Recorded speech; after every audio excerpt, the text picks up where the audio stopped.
মা সর্বমঙ্গলা শ্রীরামকৃষ্ণদেব, মা শারদা, স্বামী বিবেকানন্দ, শিবজি স্বয়ং, কেদারেশ্বর মহাদেব। ওম। মা সর্বমঙ্গলা মন্দির, পলাশিপাড়া, সারদা রামকৃষ্ণ আশ্রম, মেন গেট।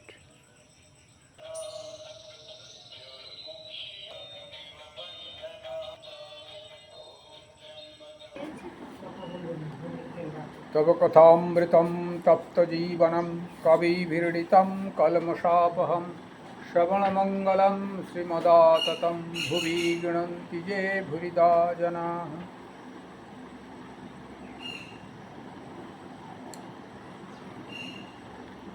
কয়েকদিন বাদ পড়ে গেল, আজকে আমরা কথামৃত পাঠ করব। কথামৃতের আপনারা যে যেখান থেকে শ্রবণ করছেন সবার কল্যাণ হোক। ঠাকুরমা স্বামীজি সবাইকে ভালো রাখুন, কল্যাণ নমস্তে। শুরু করা যাক। শ্রীরামকৃষ্ণ কথামৃতম, নবম পরিচ্ছেদ, চতুর্থ দর্শন। জংলব্ধা চাপরং লাভং মন্যতে নাধিকং ততঃ যস্মিন স্থিতো ন দুঃখেন গুরু নাপি বিচাল্যতে। এটা গীতার ৬ষ্ঠ অধ্যায়ের ২২ নম্বর শ্লোক। জংলব্ধা চাপরং লাভং মন্যতে নাধিকং ততঃ যস্মিন স্থিতো ন দুঃখেন গুরু নাপি বিচাল্যতে। যা লাভ করিয়া যোগী অন্য লাভ ততপেক্ষা অধিক মনে করেন না, এবং যে আত্মতত্ত্বে অবস্থিত হইয়া শস্ত্র নিপাতাদিরূপ মহাদুঃখেও বিচলিত হন না। বোঝা গেল কি? যেটি লাভ করলে তার থেকে বেশি কিছু লাভ তার মনে আকাঙ্ক্ষা বোধ হয় না, এবং বিশেষ বাধা, অর্থাৎ কেউ শস্ত্রের দ্বারা আঘাত করেছে, তাতেও সেই মহা দুঃখেও তার মন বিচলিত হয় না। সেই হচ্ছে কি আমাদের যোগী। সেটির কথা বলা হচ্ছে নবম পরিচ্ছেদে, চতুর্থ দর্শনে। কার চতুর্থ দর্শন? মহেন্দ্রনাথ গুপ্তের, যিনি কথামৃত লেখক। মহেন্দ্রনাথ গুপ্ত তাঁর শ্রীরামকৃষ্ণদেবের কাছে চতুর্থ দর্শন। গীতার এই শ্লোক দিয়ে তিনি শুরু করলেন। এবার ঠাকুরের কথা হচ্ছে, নরেন্দ্র ভবনাথ প্রভৃতির সঙ্গে আনন্দ।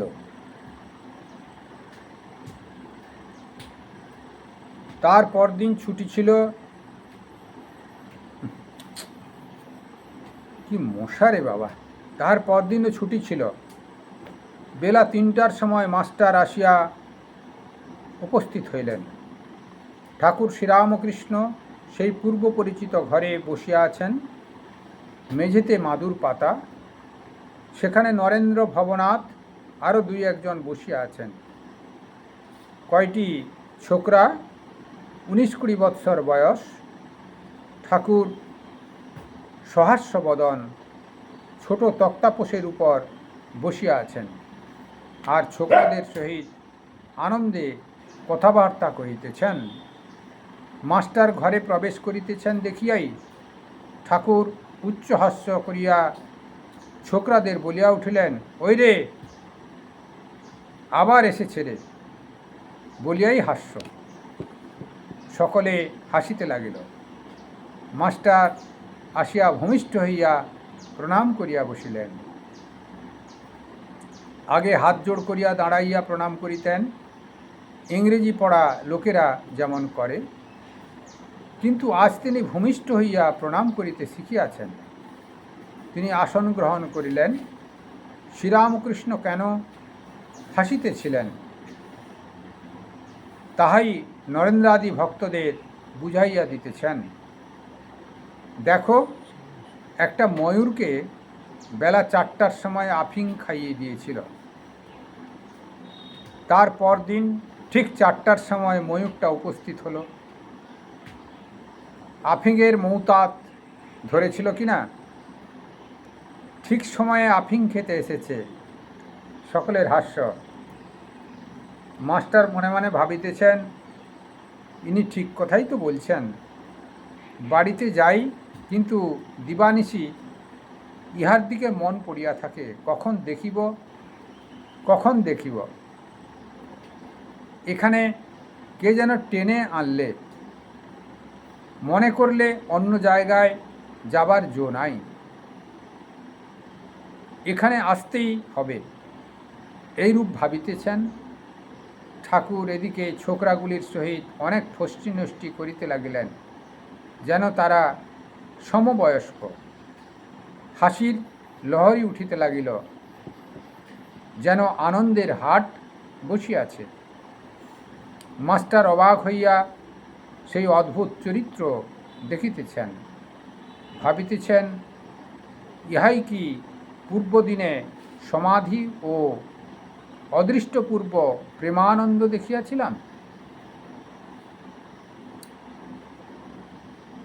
সেই ব্যক্তি কি আজ প্রাকৃত লোকের ন্যায় ব্যবহার করিতেছেন? ইনি কি আমার প্রথম দিনে উপদেশ দিবার সময় তিরস্কার করিতেছিলেন? ইনি কি আমার তুমি কি জ্ঞানী বলিয়েছিলেন? ইনি কি সাকার নিরাকার দুই সত্য বলেছিলেন? ইনি কি আমায় বলেছিলেন যে ঈশ্বরই সত্য আর সংসারের সমস্তই অনিত্য? ইনি কি আমায় সংসারের দাসীর মতো থাকতে বলেছিলেন? ঠাকুর শ্রীরামকৃষ্ণ আনন্দ করিতেছেন ও মাস্টারকে এক একবার দেখিতেছেন। দেখিলেন তিনি অবাক হইয়া বসিয়া আছেন। তখন রামলালকে সম্বোধন করিয়া বলিলেন, দেখো, এর একটু উমের বেশি কিনা, তাই একটু গম্ভীর। এরা এত হাসি খুশি করছে, কিন্তু এ চুপ করে বসে আছে। মাস্টারের বয়স তখন 27 বৎসর হইবে, মাত্র 27, বেশি নয়। কথা কহিতে কহিতে পরম ভক্ত হনুমানের কথা উঠিল। হনুমানের পট একখানি ঠাকুরের ঘরের দেওয়ালে ছিল। ঠাকুরকে বলিলেন, দেখো হনুমানের কি ভাব। ঠাকুর বলিলেন, দেখো হনুমানের কি ভাব। ধন মান দেহ সুখ কিছুই চায় না, কেবল ভগবানকে চায়। যখন স্ফটিক স্তম্ভ থেকে ব্রহ্মাস্ত্র নিয়ে পালাচ্ছে, তখন মন্দোদরী অনেক রকম ফল নিয়ে লোভ দেখাতে লাগলো।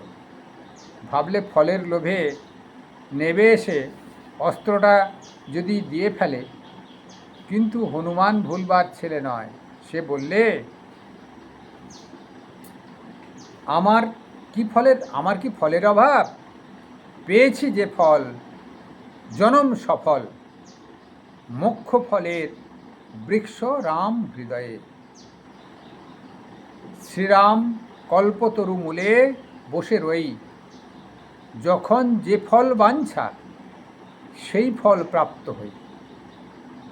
ফলের কথা কই ধনী গো, ও ফল গ্রাহক নই। যাব তোদের প্রতিফল যে দিয়ে যাব। সমাধি মন্দিরে ঠাকুর এই গান করিতেছেন। আবার সেই সমাধি, আবার নিষ্পন্দ দেহ, স্তিমিত লোচন, দেহ স্থির বসিয়া আছেন। ফটোগ্রাফে যেরূপ চিত্র দেখা যায়, ভক্তেরা এইমাত্র যেন এত হাসি খুশি করিতেছিলেন, এখন সকলেই একদৃষ্ট হইয়া ঠাকুরের সেই অদ্ভুত অবস্থা নিরীক্ষণ করিতেছেন। সমাধি অবস্থা মাস্টার এই দ্বিতীয়বার দর্শন করিলেন। অনেকক্ষণ পরে ওই অবস্থা পরিবর্তন হইতেছে। দেহ শিথিল হইল, মুখ সহাস্য হইল, ইন্দ্রিয়গণ আবার নিজের নিজের কার্য করিতেছে। চোখের কোণ দিয়া আনন্দাশ্রু বিসর্জন করিতে করিতে ঠাকুর রাম নাম, রাম রাম এই নাম উচ্চারণ করিতেছেন। মাস্টার ভাবিতে লাগিলেন, এই মহাপুরুষই কি ছেলেদের সঙ্গে ফচকিমি করিতেছিলেন? তখন ঠিক যেন 5 বছরের বালক। ঠাকুর পূর্ববৎ প্রকৃতিস্থ হইয়া আবার প্রাকৃত লোকের ন্যায় ব্যবহার করিতেছেন। মাস্টারকে ও নরেন্দ্রকে সম্বোধন করিয়া বলিলেন, তোমরা দুইজনে ইংরেজিতে কথা কও ও বিচার করো, আমি শুনব। মাস্টার ও নরেন্দ্র উভয়ে এই কথা শুনিয়া হাসিতেছেন। দুইজনে কিছু কিছু আলাপন করিতে লাগিলেন, কিন্তু বাংলাতে। ঠাকুরের সামনে মাস্টারের বিচার আর সম্ভব হইল না। তাহার তর্কের ঘর ঠাকুরের কৃপায় একদম বন্ধ হইয়াছে। আর কিরূপে তর্ক বিচার করিবেন? ঠাকুর আর একবার জিদ করিলেন, কিন্তু ইংরেজিতে তর্ক করা হইল না। ভারী সুন্দর আজকের কথামৃতের আমি একটু ঝালাই করে নিই। আচ্ছা, আমরা একটু ঝালিয়ে নিই। মাস্টার মশাই এসেছেন। মাস্টার মশাইয়ের চতুর্থ দর্শন। তিনি গীতা দিয়ে শুরু করলেন, এটা 6ষ্ঠ অধ্যায়ের 22 নম্বর শ্লোক দিয়ে। তা যাই হোক, ঠাকুর মাস্টার মশাইকে দেখেই তা মাস্টার মশাইয়ের প্রতি গুরুত্ব না দিয়ে তিনি অন্যান্য নরেন্দ্রাদি অন্যান্য যে ছেলেরা এসছে তাদের সঙ্গে গল্প করছেন। মাস্টার মশাইয়েরই গল্প। কীরকম গল্পটা আপনাদের কথামৃতে শোনানো হলো। মৌতাত খাইয়ে দিয়েছিলেন কোনো ময়ূরকে, মানে আফিং। তা সে ময়ূর যে সময় আফিং খেয়েছিল তারপরের দিন ঠিক সেই সময় আসবে। আফিং একটা নেশা। তা শ্রীরামকৃষ্ণ এখানে দৃষ্টান্ত দিলেন যে মাস্টার মশাইকে এমন নেশা, ভগবানের নেশা করিয়ে দেওয়া হয়েছে, তিনি ঠিক সময়ে উপস্থিত হয়েছেন। তা মাস্টার মশাই এটি শুনে, ময়ূরের এই দৃষ্টান্ত, তা মাস্টার মশাইও খুশি হয়েছিলেন যে ঠিক তো, আমি তো তাই, আমি এই মৌতাত খাওয়া লোক, অর্থাৎ আফিং খাওয়া লোক, ঠাকুরের কথামৃত পান করার লোক। যাই হোক, তিনি এসেছেন। সে সময় দেখলেন, বর্ণনা করেছেন যে পূর্বে যিনি এত জ্ঞানের কথা বলতেন, আমার সঙ্গে কথোপকথন হয়েছে, মুহুর্মুহুর সমাধি দর্শন করেছি, এখন সেই ব্যক্তি কি এইসব বাচ্চা বাচ্চা ছেলেদের সঙ্গে একজন বয়স্ক মানুষ ফষ্টি নাষ্টি করছে, অর্থাৎ মজার কথা বলছে? তা এ কী করে হয়? এটি হতে হতে তিনি দেখলেন, হ্যাঁ সত্যি তাই। আবার তিনি সমাধিস্থ হয়ে গেলেন। সেটা কীরকম, কী দর্শন করে সমাধিস্থ হলেন? দেওয়ালে একটি হনুমানের ছবি ছিল। হ্যাঁ, হনুমান মানে মহাবীর। সেই মহাবীরকে দর্শন করে তাঁর ভাবের উদ্দীপন হয়েছে। কীরকম ভাবের উদ্দীপন? সেই একটু বলেছিলেন কি যে ফলের, নূতন কিছু ফল প্রার্থনা আছে কিনা। সে হনুমানকে দেখে বললেন, দেখেই তিনি সে পূর্বের স্মৃতি, হনুমানের স্মৃতিগুলো উচ্চারণ করলেন। যে তিনি মন্দোদরীর কাছে গেছিলেন, সেখান থেকে রাবণের মৃত্যুবাণ হরণ করে নিলেন। আর মন্দোদরী মেয়ে মানুষ কিনা, মেয়ে মানুষ হলেও রাজপত্নী, রাবণ রাজার পত্নী, বুদ্ধি তো কিছু রাখেনি। তা তিনি বললেন, দেখো দেখো বাবা, তুমি তো হনুমান জাতিতে, হনুমান ফল খেতে ভালোবাসো, দেখো এক ঝুড়ি এই ভালো ভালো ফল দিয়েছি, তুমি ফল কটি খাও, ওই কাঠিটা নিয়ে কি লাভ তোমার, তুমি রেখে দিয়ে যাও। তা ভারী সুন্দর হনুমান বলেছিলেন, আমার কি ফলের অভাব, পেয়েছি যে ফল জনম সফল, মোক্ষ ফলের বৃক্ষ রাম হৃদয়ে। আমার হৃদয়ে যে রামের বৃক্ষ আছে, যে রামরূপ ফলের যে বৃক্ষ আছে, আমার আর আলাদা ফলের কি দরকার। রামরূপ যে বৃক্ষ আছে সেখানে তো অমৃত ফল সবসময় পাওয়া যায়, আমার হৃদয়ে সেটা রোপণ করে দিয়েছি। সেই রাম কল্পতরু মূলে বসে রয়েছি আমি, রাম আমার কল্পতরু, তার নিচে বসে আছি, আমার আর আলাদা ফলের দরকার নাই, তোমার কাছে তোমার সেই ফল রেখে দাও, আমি এখন চললুম। তারপরে এটিতেই ঠাকুর সমাধিস্থ হয়ে গেলেন, মনে এটি ভাবছেন, তারপর সমাধিস্থ হয়ে গেলেন। অর্থাৎ বাইরের জগতে আমরা যে আচরণ করি, যে ফল প্রাপ্তির চেষ্টা করি, গীতাতে যেটা বলছেন, শ্লোকটা উচ্চারণ করে ছ অধ্যায়ের 22 নম্বর শ্লোকে, যে ফল পেলে অন্য ফলের কোনো প্রয়োজন হয় না, অন্য ফলকে আলুনি লাগে, বিরক্ত বোধ হয়।